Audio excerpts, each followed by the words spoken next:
Europe పర్యటన ముగించుకొని వచ్చిన చంద్రబాబు నాయుడు గారు పార్టీ నేతలతో సమావేశమై ప్రస్తుత పరిస్థితుల గురించి ఆరోపించాడు.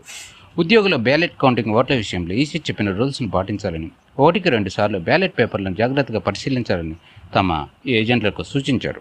ఈసారి విజయం అనేదేనని, అందుకు పార్టీ నాయకులు కార్యకర్తలు చాలా కష్టపడ్డారని, అలాగే పవన్ కళ్యాణ్ కూడా తాను ఇచ్చిన మాట కట్టుబడి పూర్తి సహకారం అందించాడని కితాబునిచ్చాడు.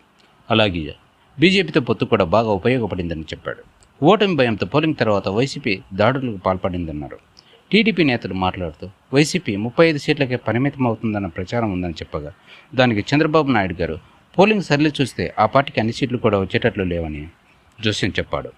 ఇక ఏపీ సీఈఓ ముఖేష్ కుమార్ మీన మాట్లాడుతూ ఉద్యోగుల బ్యాలెట్ ఓట్ల విషయంలో కేంద్ర ఎన్నికల కమిషన్ ఇచ్చిన నిబంధనల మేరకు బ్యాలెట్ పేపర్పై 6వ సైన్ లేకపోయినా, అలాగే గెజిటేటెడ్ ఆఫీసర్ ముద్ర లేకపోయినా వాటిని పరిగణనలోకి తీసుకోవాలని, ఎందుకంటే కొన్ని చోట్ల బ్యాలెట్ పేపర్పై 6వ సైను అలాగే గెజిటెడ్ ముద్ర వేయలేదని, అది అధికారుల తప్పిదమని, దానికి ఉద్యోగులను బాధ్యులను చేయడం సబబు కాదని చెప్పడంతో ఆ మాటలకు అధికార పార్టీ సలహాదారుడు సజ్జల రామకృష్ణారెడ్డి మాట్లాడుతూ ఎలక్షన్ కమిషన్ కూటమికి అనుకూలంగా తమపై కుట్ర చేస్తున్నదని, అందుకే ఈ నిబంధనను తీసుకుని వచ్చిందని, కొత్తగా ఈ నిబంధనలను తమపై రుద్దటమేంటని వాదిస్తున్నాడు.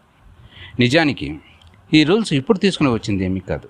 2023 తెలంగాణ ఎన్నికల్లోనూ ఎన్నికల కమిషన్ ఇదే రూల్స్ను అమలు చేసింది. ఎటువంటి భేషజాలు లేకుండా అక్కడ ఎన్నికలు సజావుగా ప్రశాంతంగా జరిగాయి. అది తెలిసి కూడా సజ్జల రామకృష్ణారెడ్డి ఈ విధంగా మాట్లాడడం వింతగా ఉందంటున్నారు కొందరు నాయకులు. ఆ మాటలు టీడీపీ సభ్యులు మాట్లాడుతూ సజ్జల రామకృష్ణారెడ్డి అలా మాట్లాడడం వెనుక మొదలపు ఉందని, అది ఏంటంటే ఉద్యోగులను తమ ప్రభుత్వం అధికారంలో ఉన్నప్పుడు ఒక ఆట ఆడుకుందని, అది సిపిఎస్ రద్దు కానివ్వండి, వాళ్ళకు ఇవ్వవలసిన బెనిఫిట్ల విషయంలో కానివ్వండి, అలాగే బాత్రూమ్ ఫోటోలు తీపించడంలో కానివ్వండి, కరోనా సమయంలో వైన్ షాపుల దగ్గర డ్యూటీలు వేయించడంలో కానివ్వండి, ఈ విధంగా రకరకాలుగా వేధించడంతో వాళ్ళు తీవ్ర మనస్తాపం చెంది ఉన్నారు. అదీనుగాక ఎలక్షన్ డ్యూటీలకు కూడా వాళ్ళను దూరంగా ఉంచడం జరిగింది. కానీ ఆ తర్వాత ఎలక్షన్ కమిటీ సిఫారసుతో ఎన్నికల విధుల్లో పాల్గొనడం జరిగిందనుకోండి. ఇలా అనేక విధాలుగా ఇబ్బంది పెట్టిన విషయాలు మరణం చేసుకుంటూ అవకాశం కోసం వాళ్ళు ఎదురు చూస్తున్నారు.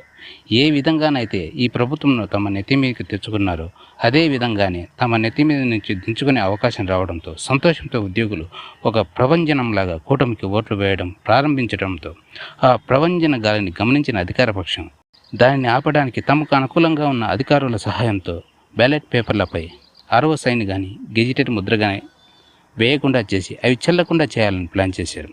ఈ విధంగా చేసినవి దాదాపు 1,00,000 బ్యాలెట్ ఓట్లు ఉంటాయని అంచనా. ఆ ప్రకారంగా కూటమి మెజార్టీని తగ్గించాలని ప్రయత్నించారు.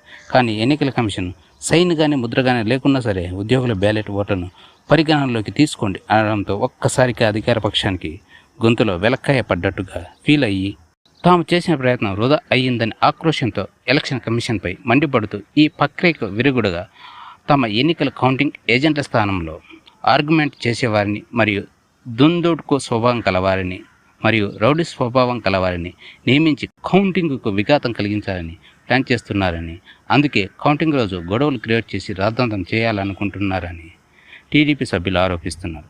ఏది ఏమైనానో ఇక కౌంటింగ్కు 4 రోజుల సమయం మాత్రమే ఉన్నది. ఏం జరుగుతుందో చూద్దాం. Wait and see. దీనిపై మీ అభిప్రాయాన్ని కామెంట్ల రూపంలో తెలియజేయండి.